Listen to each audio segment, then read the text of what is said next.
सबैलाई नमस्ते। आज मिति 2079 असार 4 गते, तदनुसार 2022 जुन 18 तारिक, कृष्णपक्ष चतुर्थी शनिबारका दिन राति 7 बजेर 55 गइसकेको छ। यो समय लोककथा पाठ्य सर्वे दृश्य प्रतिष्ठानको समय हो। यो समय कथा सुनाउने समय हो। आज 242औं श्रृङ्खलामा म वाचक मनोहर पोखरेल उपस्थित भइसकेको छु। सबैभन्दा पहिले म देखिरहेको छु एन्जेल निलुलाई। एन्जेल निलु नमस्तेको सङ्केत गर्दै जुमले हात जोडेर आइपुग्नु भएको छ। एन्जेल निलुलाई लोककथा पाठ्य सर्वे दृश्य प्रतिष्ठानमा भव्य स्वागत छ अनि नमस्कार छ। आज हाम्रो लघुकथा पाठ्य सर्वे दृश्य प्रतिष्ठान स्थापना भएको गते मितिका हिसाबले हेर्ने हो भने 8 महिना पुरा भएको छ। श्रोता दर्शकहरूकै माया स्नेह अनि हौसलाले हामी एकै दिन पनि नबिराई समय सान्दर्भिक लघुकथा वाचन गरिरहेका छौँ। यहाँहरूले देखाउनु भएको माया अनि सद्भाव किन यो के भन्यो के कस्तो आएको छ यहाँहरूले भनिदिनु होला। उल्टो आएको छ कि सुल्टै आइरहेको छ? यदि उल्टो आएको छ भने यहाँहरूले भन्नु होला। सायद टेढो भयो भन्ने कुरा आयो। म यसलाई बनाउन खोज्दैछु प्रयास। अब कस्तो छ? Rotate your device, you can turn your phone. मैले यो रोटेट गर्न मिलेन सायद आज यसको बिग्रेको छ होला। अब ठिक छ। हेर्नुहोस् त, मोबाइलको मोड रोटेट भएन, टेढो भयो भनेर लक्ष्मी रिजालले सुझाव दिनुभएको छ। सायद आज मेरो मोबाइल कसैले चलाइदिएको हुनुपर्छ। यो अटोमेटिक रोटेटमा राखेको थिएँ मैले, अटोमेटिक रोटेट हुनुपर्ने। खैर, अब ठिक भयो भनेर सङ्केत गरिदिनु होला। म भन्दै थिएँ राजकुमार कार्की सर पनि आउनुभएको छ। भव्य स्वागत छ। एन्जेल निलु, राजकुमार कार्की, लक्ष्मी रिजाल हाम्रो व्यवस्थापक, जसले आज मलाई मेरो व्यस्तताका कारणले लक्ष्मी रिजालजीले, हाम्रो व्यवस्थापकले लघुकथा सङ्कलन गरेर मलाई पठाइदिनु भएको छ। आज त्यसो त वाचनको समय हाम्रो नियमित वाचक कृष्ण तिमिल सिन्हाको थियो। उहाँको परीक्षाका कारणले गर्दा उहाँको जिम्मेवारी आज मैले निर्वाह गर्दैछु। बौद्ध कृष्ण लाल कर्ण सर पनि आइपुग्नु भएको छ। भव्य स्वागत छ। राजकुमार कार्कीजीले ठिक छ भन्नुभएको छ। धन्यवाद यो टिप्पणी र जानकारीका लागि। एन्जेल निरुले पनि ठिक छ भनेर भन्नुभएको छ। अब सायद ठिक भयो होला। मोबाइलमा मोड रोटेट पहिले गरेर मात्र सुरु गर्नुपर्छ भनेर भन्नुभयो। सही हो, मैले अटोमेटिक रोटेट राखेको थिएँ। सायद कसैले वा आफै अटोमेटिक केही भएर यो अटोमेटिक रोटेटबाट चेन्ज भएको हुनुपर्छ। त्यो आगामी दिनमा म यसलाई पुनर्विचार गर्नेछु। चोट खाएपछि, ठेस लागेपछि मात्रै ढुङ्गा देखिन्छ भने जस्तै आज ठेस लाग्यो पहिलो सुरुवातमै, र यो कुरालाई म आगामी दिनमा स्मरण गर्नेछु। मित्र गौतमजी पनि आइपुग्नु भएको छ। नमस्कार भन्दै मैले पनि नमस्कार भन्न चाहेँ। हार्दिक नमस्कार र भव्य स्वागत गरेँ मित्र गौतमजीलाई। लक्ष्मी रिजालजीले अब त पहिलेको जस्तै भनेर भन्नुभयो। पहिलेको जस्तै सोझो भयो कि भएन भन्ने कुरा हो। सोझो भएको छ भने ठिक छ। बौद्ध कृष्ण लाल कर्णले 8 महिनासम्म निरन्तरता कायम राख्न सकेकोमा धेरै धेरै बधाई भन्नुभएको छ।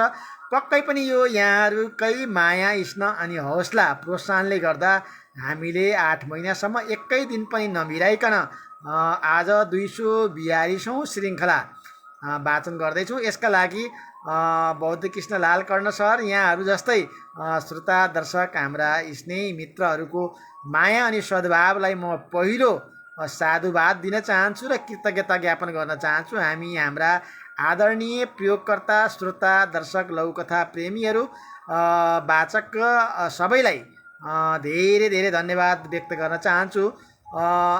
लक्ष्मी रिजालजीले पुरानै तरिका भयो, लौ ठिक छ भन्नुभयो। आज यसैमा सन्तोष गरौँ लक्ष्मी रिजालजी। म आगामी दिनमा यसलाई ध्यान दिनेछु। अब यहाँ यसलाई तोड्नुभन्दा पनि, यसलाई ब्रेक गरेर अर्को चेन्ज गर्नुभन्दा पनि यसलाई निरन्तरता दिन्छु। सबैलाई नमस्कार भन्नुभएको छ लक्ष्मी रिजालजीले। सबैलाई नमस्कार। हामीहरू लौकथा पाठ्य सर्वे दृश्य प्रतिष्ठानको मैले यहाँहरूलाई भन्दै थिएँ, सम्झना गराइरहेको थिएँ। लौकथा पाठ्य सर्वे दृश्य प्रतिष्ठान 78 साल कार्तिक 3 गते तदनुसार 2021 अक्टोबर 20मा स्थापना भएको हो। र यो लौकथा पाठ्य सामग्री दृश्यमा लौकथा नामको सारा सामग्री राख्न सकिन्छ। तर लौकथा मात्रै, अरू कथाहरू होइन। छोटा कथा या लामा कथाहरू हामी राख्दैनौँ। राख्यो भने पनि त्यसलाई डिलिट गर्छौँ, हटाउँछौँ। लौकथा पाठ्य सर्वे दृश्यमा लौकथाको सारा कुराहरू राख्न सक्छौँ। हाम्रो नियमित वाचन कार्यक्रम रातको 7:55 बजे प्रत्येक दिन सुरु हुन्छ, यो पनि जानकारी गराउँछौँ। मातृभाषासहित न्यूनतम 5वटा लौकथा वाचन गर्दै आएका छौँ र समीक्षा टिप्पणी सहित हामी प्रस्तुत हुन्छौँ। यो दृश्य योग्य पनि छ। यो समूहलाई कसैले पनि फेला पार्न सक्नुहुन्छ। यहाँहरूलाई हामीले गरेको काम ठिक लागेको छ, उपयुक्त लागेको छ भने यहाँहरूसँग मेरो अनुरोध, लाइक गरिदिनुहोस्, टिप्पणी गरिदिनुहोस्। यसलाई धेरैभन्दा धेरै साहित्य प्रेमीहरूको माझमा पुर्याइदिनका लागि सेयर गरिदिनुहोस् भनेर म हार्दिक आग्रह गर्न चाहन्छु र लौकथा वाचन सुरुवात गर्न चाहन्छु। पहिलो लौकथा मैले लिएको छु, लान मिल्ने भन्ने शीर्षकको लौकथा, जसलाई दिनेश निरौलाजीले लेख्नु भएको छ। कथा यसरी सुरु हुन्छ। राम नाम सत्य हो, राम नाम सत्य हो। उसको मृत्यु हेर्दा हेर्दै महोत्सवमा परिणत भयो। टाउको गन्दा कम्तीमा 10,000 मलामी थिए। को हो, के हो, खै खबरी भयो। चलेको पार्टीको बलेको नेता रहेछ लास, चर्चै चर्चा। त्यहाँ विरोधी उपस्थित हुने कुरै थिएन। विद्यार्थी जीवनदेखि जेल, नेल, त्याग र बलिदान हुँदै भ्रष्टाचारको जडीसम्म कुरा बर्गेल्ती भयो। चित्रगुप्तलाई पनि उकुस मुकुस भएछ। दूतहरू घाटमै पठाएका थिए। सयौं सुन्दरी, करोडौँको सुरा। निजी सचिवले 1/4 मात्रै पनि लगिदिन अनुनय गर्दै थियो। चित्रगुप्तका दूत भन्दै थिए, उता लान मिल्ने आत्मा मात्रै हो। कथा समाप्त भयो। असाढ 3 गते सार्वजनिक गर्नुभएको लौकथा पाठ्य सर्वे दृश्य प्रतिष्ठानबाट हामीले यो लान मिल्ने शीर्षकको लौकथा दिनेश निरौलाजीले लेख्नु भएको छ, जो ओखलढुङ्गावासी हुनुहुन्छ र हाल सुनसरीको सितगञ्जमा बस्नुहुन्छ। उहाँलाई यति मिठो लौकथाको लागि हार्दिक धन्यवाद। प्रत्येक मान्छेको जन्मपछि मृत्यु हुन्छ। सबैभन्दा ठुलो कुरा नै जीवन हो र जीवनमा गरेका राम्रा नराम्रा कामहरू हामी यहीँ छोडेर जान्छौँ र जतिसुकै कमाए पनि सबै कुरा यहीँ छोडेर जानुपर्छ र मृत्युपछि जाने भनेको आत्मा मात्रै हो। शरीर लान सकिँदैन, उसले कमाएको सम्पत्तिहरू पनि लान सकिँदैन, अन्य प्रिय मान्छेहरू, प्रिय वस्तुहरू पनि लैजान सकिँदैन भन्ने एउटा ज्ञान बोध दिएको छ। सायद यस्तो ज्ञान मान्छेको मृत्युको अन्तिम समयमा मात्रै मान्छेले थाहा पाउँछन्। यदि पहिले नै यस्ता कुराहरू थाहा पाउन सकेको भए यो संसार कति सुन्दर हुन्थ्यो होला। साँच्चै त्यही सुन्दर संसार कल्पना गर्ने क्रममा मृत्युलाई दिनेश निरौलाजीले अहिले नै देखाउन खोज्नु भएको छ। मरेपछि केही लान सकिँदैन भन्ने कुराको ज्ञान दिनुभएको छ, शिक्षा दिनुभएको छ र मार्गदर्शन गर्नुभएको छ। यति मिठो सन्देशका लागि, यति मिठो शिक्षाका लागि दिनेश निरौलाजीलाई फेरि एकपल्ट आभार व्यक्त गर्न चाहन्छु। लक्ष्मी रिजालजीले सबैलाई नमस्कार भन्दै आइपुग्नु भएको छ। राजकुमार कार्कीजी पनि फेस आधा फेस आधा छलियो मिलाउन मिल्छ भनेर भन्नुभएको छ। धेरै राम्रो भनेर अन्जेल निलुले भन्नुभएको छ। म दोधारमा परेँ। राजकुमारजीले फेस आधा छलियो भनेर भन्नुभयो। फेरि एन्जेल निलुले धेरै राम्रो भन्नुभएको छ। त्यसैले म दोधारमा परेँ। साँच्चै अनुहार छलिएको हो। यहाँबाट मैले चाहिँ हेर्दाखेरि अनुहारसहित आधा शरीर देखिरहेको जस्तो मैले महसुस गरेको छु। एन्जेल निलुले धेरै राम्रो भन्नुभएको छ। साँचो अर्थमा के हो, साँच्चै छलिएको हो भने म यसलाई मिलाउने प्रयत्न गर्छु, तर मैले यहाँबाट हेर्दा नछलिएको जस्तो देखिरहेको छ। मैले हेर्दा र तपाईँले हेर्दा फरक हुनसक्छ। त्यो कुरालाई पनि मैले आत्मसात गर्नै पर्ने हुन्छ। अब देखिन्छ राजकुमार कार्कीजी प्रष्ट भने टिप्पणी गरेर मलाई जानकारी गराउनु होला। म यसलाई अझै सुधार्ने प्रयत्न गर्छु। राजकुमार कार्कीजीले फेरि टिप्पणी गर्नुभयो। होइन, ठिक छ भन्नुभयो। यो जानकारीको लागि धन्यवाद। फेरि म दोधारमा परेँ। एन्जेल निलुले छैन भन्नुभयो लगत्तै। होइन, ठिक छ भन्नुभयो राजकुमार कार्कीले। एन्जेल निलुले छैन भन्नुभयो। यहाँ के नमिलेको जस्तो भयो। उहाँहरूले मलाई दोधारमा पारिरहनु भएको छ। म कथालाई अगाडि बढाउन चाहन्छु। लघुकथालाई दिप मङ्गरान्तीले लेख्नुभएको लोस्टो शीर्षकको लघुकथा चाहिँ नि म सुरु गर्दैछु। कथा यसरी सुरु हुन्छ। हैट हैट त्यसका साँडे हल्लुडको म ढाड साँड भाँचिदिन्छु। बुढी गाई पनि नभन्ने पड्के। आमै, यो जातै यस्तै हुन्। मान्छेका हुन् कि या गोरुका हुन्? न बच्ची भन्छन् न बुढी भन्छन्। काइलीले थपिन्। त्यही त भनेको काइली असतीहरू। बुढी गाई गोरुको डरले आमैको छेउमा आएर बसी। लक्ष्मी, गाईको नाम हो लक्ष्मी। लक्ष्मी पनि गाउँकै आमा थिए, बिल्कुल आमै जस्तै। उसको दुध नपिएको गाउँमा को थिएन। सानो बाछी किनेर ल्याइदिएका थिए बाबैले। आमैलाई साथी हुन्छ भनेर उनीहरू साँच्चीकै साथी भएका थिए। एक अर्काको पीडा बुझ्दथिए। दुध दिउन्जेली सबैले हेरचाह गरे।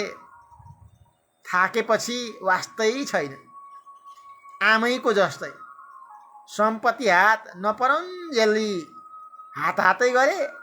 सम्पत्ति लिइसकेपछि छोडेर हिँडे सबैले। तेरो पनि बिजोग नै भयो लक्ष्मी, गाईको गाला कनाउँदै भनिन् आमैले।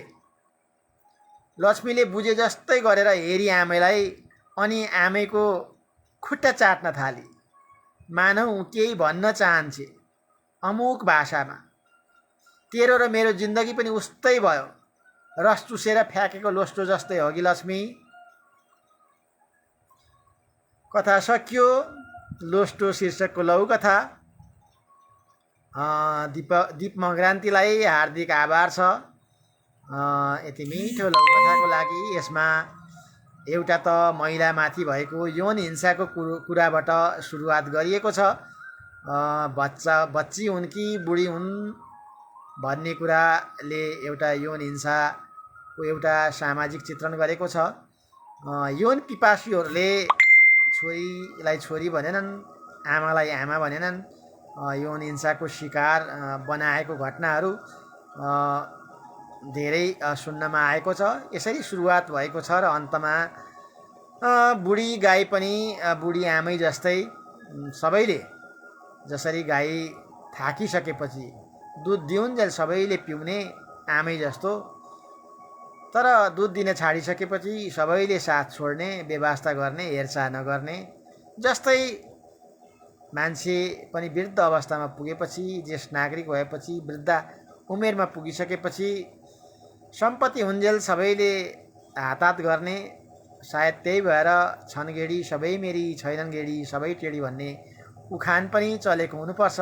सम्पत्ति हात परेपछि सबै छोराछोरीले छोडेर हिँडेको कुरा। र यहाँ लक्ष्मी भन्ने गाईको नाम ऊ र आमैले यसरी दुःख सुखको कुरा साटेको, गाईले पनि अमुक भाषामा बोल्न खोजेको र यसरी रस चुसेर फ्याँकेको लोस्टो जस्तै भयो भनेर कथा एन्डिङ भएको छ। यो शीर्षक अनुरूप लघुकथा अत्यन्तै मिलेको छ यसका लागि। र लघुकथाले दिने सन्देश सामाजिक एउटा मार्मिक अवस्था चित्रण गरेको छ। यसका लागि दिप मग्रान्तीजीलाई हार्दिक आभार गर्छु।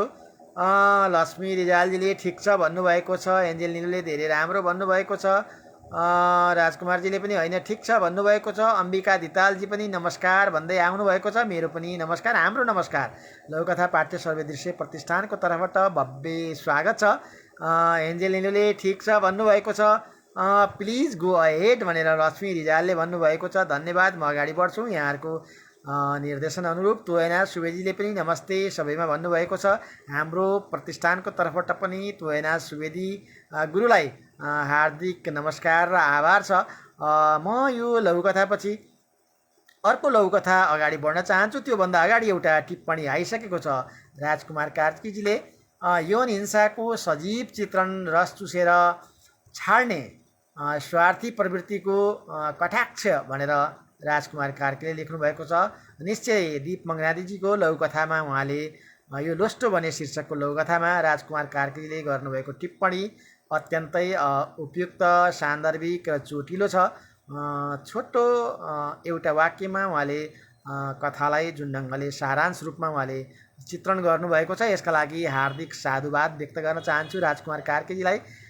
र यस्तै टिप्पणीहरू, सेयरहरू यहाँले गरिदिनुहुनेछ भन्ने मैले आशा गरेको छु। यसलाई धेरैभन्दा धेरै मानिसहरूका बीच, साहित्य अनुरागी लघुकथा प्रेमीहरूका बीचमा पुर्याइदिनु भयो भने धेरैभन्दा धेरै लघुकथा प्रेमीहरूका बीचमा हाम्रो प्रतिष्ठान पुग्छ, लघुकथा पुग्छ, यहाँहरूको लघुकथा पुग्छ र लघुकथालाई अझै स्थापित गर्ने, समृद्ध गर्ने, प्रवर्धन गर्ने काममा यहाँहरूको पनि योगदान सँगसँगै हामी सबैको टिमवर्कको योगदान रहनेछ। यसका लागि मैले फेरि पनि एकपल्ट अनुनय गरेँ, धेरैभन्दा धेरै साहित्य अनुरागीहरूका बीचमा अहिले नै सेयर गर्न सकिन्छ, अहिले हेर्दै पनि सेयर गर्न सकिन्छ। म लघुकथा न्यायको भिख शीर्षकको लघुकथा वाचन गर्न गइरहेको छु, जसलाई अम्बिका धितालजीले लेख्नुभएको छ। अम्बिका धितालजी अहिले हेरिरहनु भएको थियो, म उहाँलाई यतातिर ध्यान आकृष्ट गरेँ। यहाँको लघुकथा सुरु हुन आँटेको छ। अम्बिका धितालजीको न्यायको भिख शीर्षकको लघुकथाले के भन्छ त भनेर एकपल्ट हामीले हेरौँ। लघुकथा यसरी सुरु हुन्छ। एक कक्षामा पढ्ने छोराले घर आउने बित्तिकै मम्मीलाई भन्यो, मम्मी हाम्रो बाबा कहिले आउनुहुन्छ? मम्मीले हाँसेर भन्नुभयो, बाबुले धेरै पढेपछि बाबा आउनुहुन्छ है।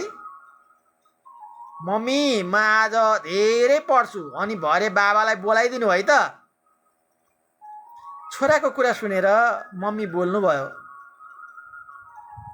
आज होइन के, तिमी ठुलो कक्षामा पुगेपछि मात्र आउनुहुन्छ बाबा। छोरा आक्रोशित भएर बोल्यो, नै मेरा साथीहरूलाई त उनीहरूका बाबाले शनिबार चिडियाखाना लाने रे, रोहितलाई त पौडी खेल्न लाने रे, म पनि साथीहरूको जस्तै बाबासँग घुम्न जाने, बोलाइदिनु बाबालाई। मैले कहिले देखेको पनि छैन बाबा। साथीहरूलाई चाहिँ उनीहरूको बाबाले स्कुल पुर्याउन अनि लिन पनि आउनुहुन्छ, मेरो चाहिँ छोरो रुन थाल्यो। मम्मीले टाउको सुमसुम्याउँदै भन्नुभयो, यस्तो रोयो भने त बाबा कहिले पनि आउनुहुन्न। ल हाँस त, म नै मेरो प्यारो छोरालाई घुमाउन लान्छु है। छोराले सुक्क सुक्क गर्दै भन्यो, नाइ तपाईँले धेरै पटक ढाँटिसक्नुभयो, यो पटक त बाबालाई जसरी नै बोलाइदिनु पर्छ। म त बाबा नआई खाजा पनि खान्न। स्कुलको अर्को कक्षाको दिदीले भन्नुभएको मेरो बाबा हुनुहुन्न रे नि। मैले होइन आजै आउनुहुन्छ भने। त्यसो भए भोलि बाबालाई पुर्याउन लिएर आउँ त अरे। मलाई मेरो बाबा चाहिन्छ। मेरो बाबालाई नबोलाएसम्म त म रोइरहन्छु। छोराका कुराले मम्मीलाई एकैपटक 9 रेक्टरको भूकम्प गए जस्तो भयो। उनी थचक्क बसिन् र भनिन्, मलाई बिना गल्ती फक्काई फक्काई टेकेर भाग्ने त्यो अधर्मी अरिङ्गालाई ठिक्क पार्न र आफूले न्याय पाउनका लागि अब म जाग्छु छोरा। अब म न्यायको भिख माग्नका लागि अन्तिम विकल्पका रूपमा महिला राष्ट्रपति कहाँ नै जान्छु। हिँड, अब तैँले छिट्टै पाउँछस् तेरा बाबा। लौकथा सक्यो। नवबुद्ध नगरपालिका 8 काभ्रेपलाञ्चोक निवासी, हाल कमल विनायक भक्तपुरमा बस्नुहुने अम्बिका धितालजीको यो मिठो लौकथाका लागि हार्दिक आभार। यहाँ पनि महिला हिंसाको कुरा छ। अहिले यो चर्चामा पनि छ, समाचारहरूमा महिला हिंसाका कुराहरू, निहारिकाको कुरा आएको छ। अन्यको कुराहरू पनि बेला बखतमा आइरहेका छन्। कुमारी आमा बनाउने अनि छोडिदिने,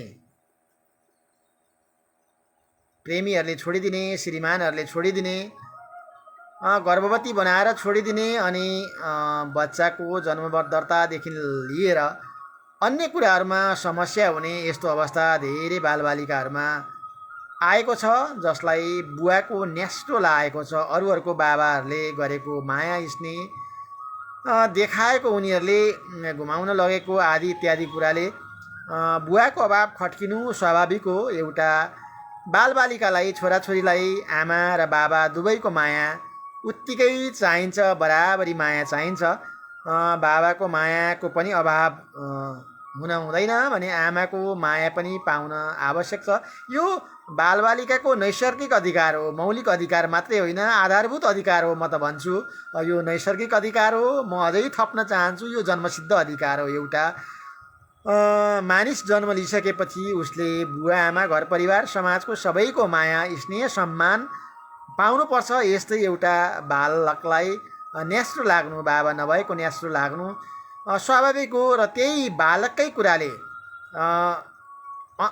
अन्यायलाई चुपचाप सहेर बसेकी आमालाई पनि जागृत बनाइदिएको छ र न्यायका लागि अगाडि बढ्नु, आफ्ना लागि मात्रै होइन, आफ्ना लागि त सहेर बसे पनि छोराछोरीका भविष्यका लागि पनि, छोराछोरीका लागि पनि, उसले पाउने अधिकारका लागि पनि एउटी आमालाई जागृत बनाइदिएको छ र ऊ न्यायका लागि अगाडि बढ्ने अठोट एउटा दृढ मनमा निश्चय र सङ्कल्प लिएर अगाडि बढेकी छिन्। मलाई लाग्छ यो लौकथाले त्यस्ता धेरै आमालाई दृढ बनाउनेछ, मजबुत बनाउनेछ, बलियो बनाउनेछ र न्यायका लागि अगाडि बढ्न अभिप्रेरित गर्नेछ।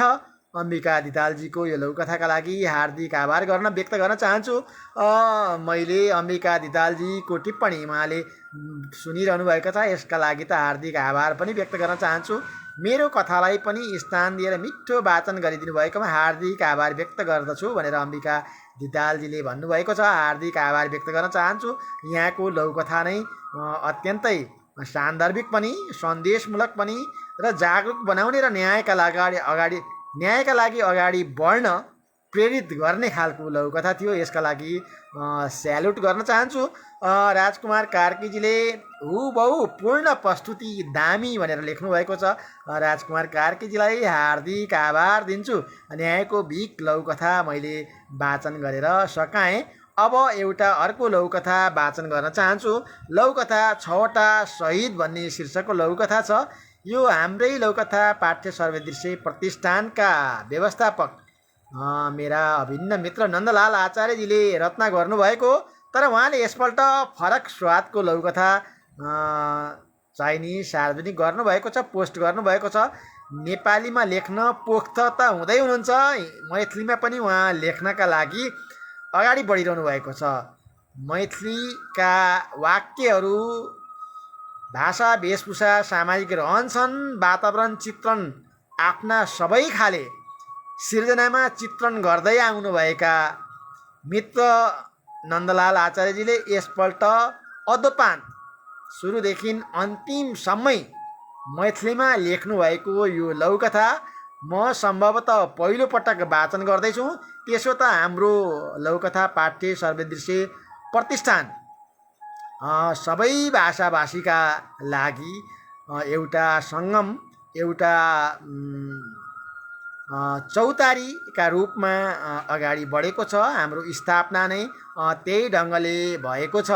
यसमा सबै भाषा नेपाली मात्रै होइन, नेपालमा बोलिने अन्य सबै मातृभाषाहरूमा हामी चाहिने लघुकथाहरू वाचन गर्छौँ। लघुकथाहरू पोस्ट गर्नका लागि हामी अनुमति दिन्छौँ। सम्भवतः मैथिली भाषाका लघुकथाहरू अत्यन्तै कम लेखिने गरेका छ। कविताहरू अलिकति छन्, तर लघुकथाहरू अत्यन्तै थोरै लेखिने अवस्था देखेर मित्र लघुकथाकार नन्दलाल आचार्यले त्यो अभाव पूर्ति गर्नका लागि यसपल्ट आफै सुधिनु भएको छ मैथिलीमा लेख्नका लागि। उहाँले यो लेख्नुभएको मैथिली लघुकथा मलाई लाग्छ झर्रो खालको, एकदम मधेसमा बसेर ठेट ढङ्गले बोलिने मैथिली भाषा जो उहाँ बोल्नुहुन्छ, जो उहाँले सुन्नुभएको छ, त्यही भाषामा लेख्नु भएको छ भन्ने मैले बुझेको छु। 6वटा शहीद शीर्षकको यो मैथिली भाषाको नन्दलाल आचार्यले लेख्नुभएको लघुकथा म वाचन गर्दैछु।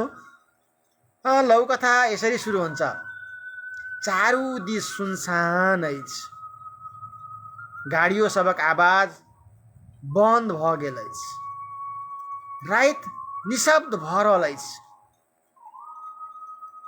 लेखक लिखबामे मस्त अछि, बिजुली नै छै, पंखो घुमि नहीं रहल अछि, इन्वर्टर के इंतजार में शब्द चुबा रहल अछि, पसीना से ओ नहा गेल छी, लिखबाक धुन में पसीना पोछबाक ओकरा फुर्सदे नहीं अछि, लिखि रहल कॉपियो भीज रहल अछि, ओहि कोठली में हवा पैसनाई पर रोक अछि, हवाक संग मच्छरो पैसबाक पूरे संभावना अछि, आ तै केबाड़े नहीं खोलबाक चेतावनी दैत पत्नी रात्रि विश्राम में अछि। ओ गाम के नारी छथि, शहर में आयल छथि, ओ मच्छर से डरायल छथि, डराइते डराइत ओ सुतबन के प्रयास करैत छथि। देखते देखते उनकर ठन पारबनक आवाज लेखक के कान में पहुँचैत अछि, मुद्दा ओ अंठा दैत अछि। पहिने से कोठली में पैस चुकल कीड़ा फतिंगरा इन्वर्टर के वही इजोत में भौंकी मारि रहल अछि, मुद्दा लेखक के तकरो परवाह नहीं अछि। अस्करे ओ जोतायल अछि, कलम रुकैए नहीं चलि रहल छै। कखनो काल ओ देह कचमच करैत अछि, मुड़ी हिलबैत अछि, मस्ता कापी से हाथ उठबैए नहीं चाहैत छी। गर्मी से छटपटाइत पत्नी उठे छथिन, देखै छथि तल्लीनतापूर्वक मस्त भाव में डूबल पतिदेव के। नजदीक में जाइत छथि, पति के पता नहीं लगैत छथि, शरीर पसीना से बोदम बोद अछि। आओरो नजदीक से निहारैत छथि, ओ आश्चर्य में पड़ि जाइत छै। तुरंते हाथ उठबै छथि आ पतिदेव के बाहीं पर कस के थापड़ मारै छै। लेखक के तंद्रा भंग होइत अछि। शहीद केहन शहीद? ओ क्रोधित नजर से पत्नी दिस ताकै छै। 6टा शहीद भेल एके ठाम। आभास सुनि लेखक हतप्रत होइत अछि। शहीद? केहन शहीद? के शहीद? की सपना देख रहल छी? लेखक के भयभीत होइ अछि। आ फेरो राज्य कोष से खाली है। 10 लाख के दर से 10 गोटे के 60 लाख चल जाए। वो एके सांस में मन के गप उगली देलक। पत्नी मुस्काई छथि, नीचा देखबाक संकेत करैत छथि। लेखक आँखि गुराड़ी के देखैत अछि, किछुओ नहीं देखै छै। ई देखू तो, एकटा शहीद, 2टा शहीद, 3टा शहीद। पत्नी गनैत छथि, ध्यान से देखलत, ई तो 6टा मच्छर मरल अछि। 6टा शहीद शीर्षक के ई लघुकथा मैथिली भाषा के शुरू से अंतिम तक के मैथिली में लिखल हम तो नंदलाल आचार्य की ई पहिन बेर लघुकथा देख रहल छी। सौभाग्य से ई लघुकथा वाचन करे के मौका हमरे भेटल। मैथिली में विशुद्ध मैथिली त नहीं है, लेकिन मधेस में बोल्ने सबै यो ढङ्गका भाषा हाम्रो जनभाषा हो। यो जनभाषाका हिसाबले मैथिली भाषा यसलाई स्वीकार योग्य छ। उहाँले लेख्नुभएको लघुकथा को केही भावहरू त बुझ्नुभएको होला, तर पनि कतिपय श्रोताहरूले बुझ्न कठिनाइ हुन सक्छ। त्यसका लागि म यसलाई यसको भावार्थ व्यक्त गर्न चाहन्छु, भन्न चाहन्छु। चारैतिर सुनसान थियो, गाडीको आवाज पनि बन्द थियो, रात निशब्द भइरहेको थियो। तर लेखक चाहिँ लेख्ने कुरामा मस्त थियो। बिजुली थिएन, पङ्खा पनि घुमिरहेको थिएन, इन्भर्टरको प्रतीक्षामा शब्द कोरिरहेका थिए। बिजुली नभएका कारणले पसिनाले नहाइसकेको थियो, तर लेखक लेख्ने धुनमा थियो। पसिना पुस्ने पनि उसलाई फुर्सद थिएन। बरु लेखिरहेको कापीमा टप टप पसिना चुहिरहेको थियो र भिजिरहेको थियो। त्यो कोठामा हावा पस्नलाई पनि रोक लगाइएको थियो, किनकि हावा सँगसँगै मच्छर पनि पस्ने डर त्यत्तिकै थियो, सम्भावना थियो। त्यसैले झ्यालडोका खोल्नका लागि मनाइ गर्दै श्रीमती सुत्न गएकी थिइन्। उनी गाउँको महिला थिइन्, सहरमा भर्खरै आएकी थिइन्। उनी मच्छरदेखि एकदमै डराउँथिन्।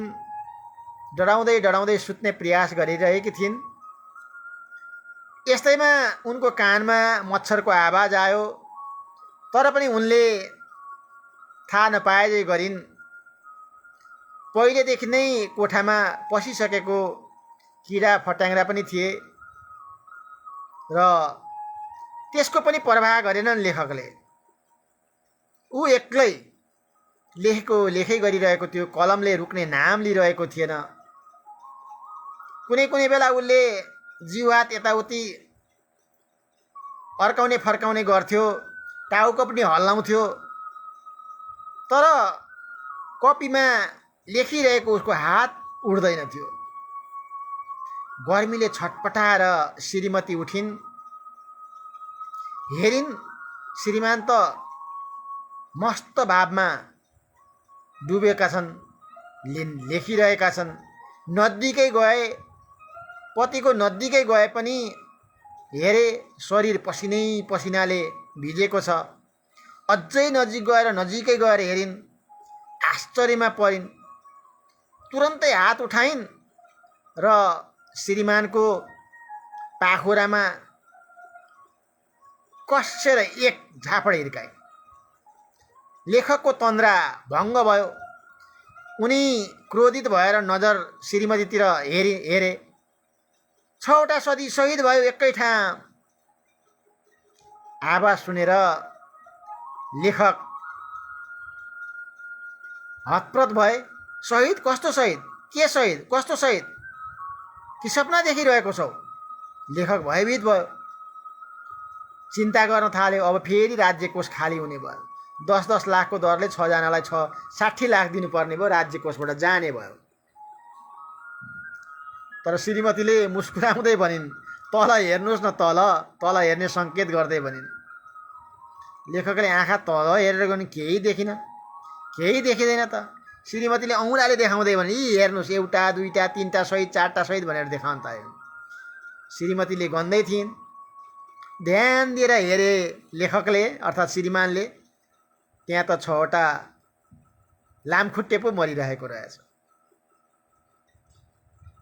लेखक यसरी लेख्ने कुरामा ध्यानमग्न भएर लेखेको कुरा, जसलाई लामखुट्टेले टोके पनि, किटा फट्याङ्ग्रा कराए पनि बेसुध भएर लेख्नमा मस्त छन्। किनभने लेखन सिर्जना गर्नु भनेको कुरा तपस्याभन्दा कम होइन। यो एउटा त्याग हो, एउटा तपस्या हो। यो धेरै चिन्तन मनन गरेर निक्लिने धारा प्रवाह पनि निक्लिन्छ। कतिपय विशिष्ट व्यक्तित्वहरूमा त्यो क्षमता, अद्भुत क्षमताहरू पनि विकसित हुन्छन्। तर लघुकथा मलाई लाग्छ, मेरो पनि आफ्नै खालको अनुभव छ, लेख्नलाई थोरै समय लाग्छ, पढ्न पनि वाचन गर्न पनि थोरै समय लाग्छ।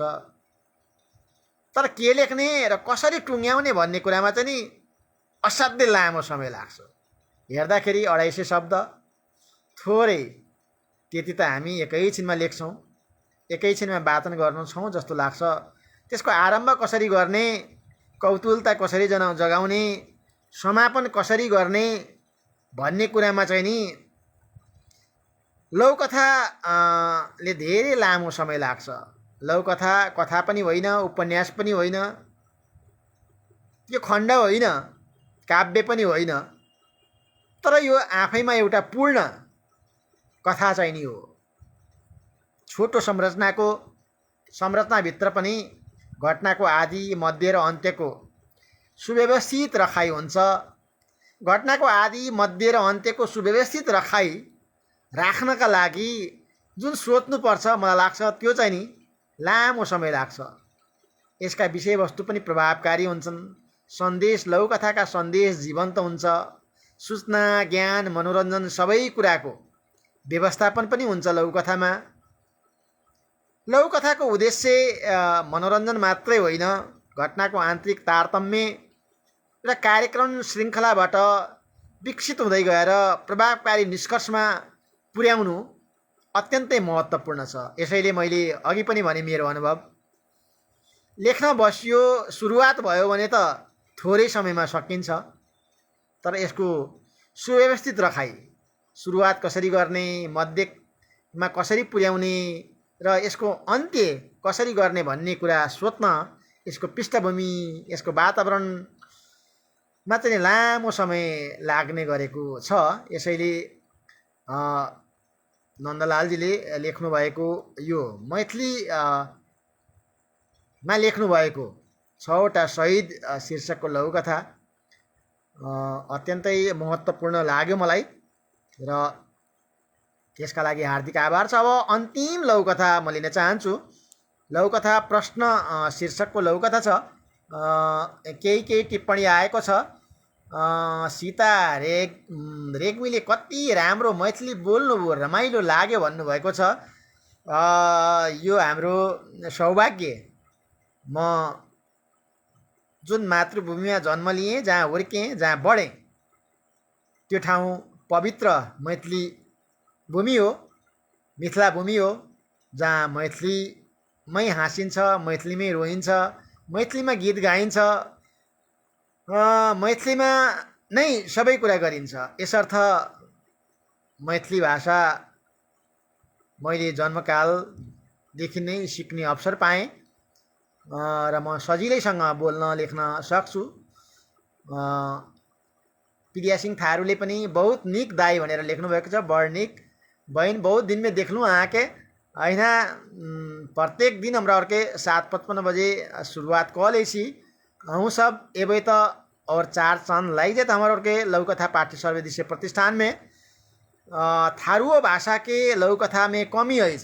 आ सब प्रयास करब तो थारूओ भाषा के लघुकथा सब सृजना भ सकैया, हमरा के स्थान देवे करब, प्राथमिकता में राखबे करब। नहीं तो जे नेपाली भाषा में लिखल लघुकथा सब छै ओकरो अहाँ सब थारू भाषा में यदि अनुवाद क देब तो ओकरो के हमरा के वाचन क के थारूओ भाषा के संरक्षण, संवर्धन, विकास के लेल हमरा के दत्तचित्त रहब और अगाडि बढाबै के लेल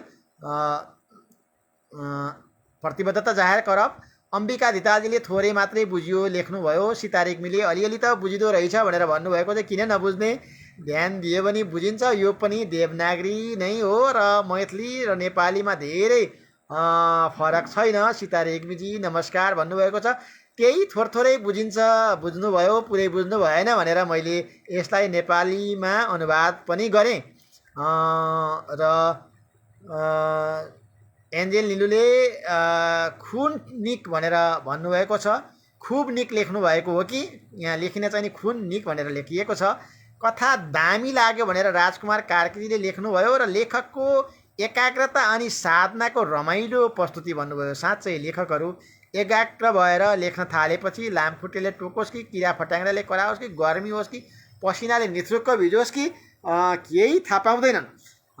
साँच्चै यो त्याग, यो तपस्या लेखकमा हुनैपर्छ। लेखक अनि मात्रै सफल लेखक हुनसक्छ। अम्बिका धितालले मिठो कथा लेख्नुभएको छ। करुणा झाजियो प्रणाम करैत हम देख रहल छी, भव्य स्वागत करैले चाहै मैथिली हस्ताक्षर करुणा झाके हिंदियो हस्ताक्षर छथि ऊ और नेपालियो बखूबी लिखै छथि, जानै छथि। करुणा झाजी के बहुत बहुत स्वागत, भव्य स्वागत करल छी। बहुत ही नीक कहलकिन। अहूँके बहुत बहुत धन्यवाद, साधुवाद और आभार व्यक्त करेले चाहै छी। अहिना देखैत रहत और हमरा और के हौसला बढ़ैत रहत और अहाँ सबके हौसले के कारणे हमरा और के आई 242 श्रृंखला निरंतर रूप में अततलिक आइब सक्लु। यी हमरा के लघुकथा पाठ्य सर्वे दृश्य योग्य छैत। यी समूह कोही कसैले पनि फेला पार्न सक्नुहुन्छ।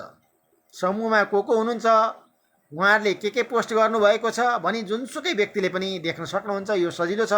242 दिनसम्म आइपुग्दा हामीले धेरैको माया पाउँदै गएका छौँ।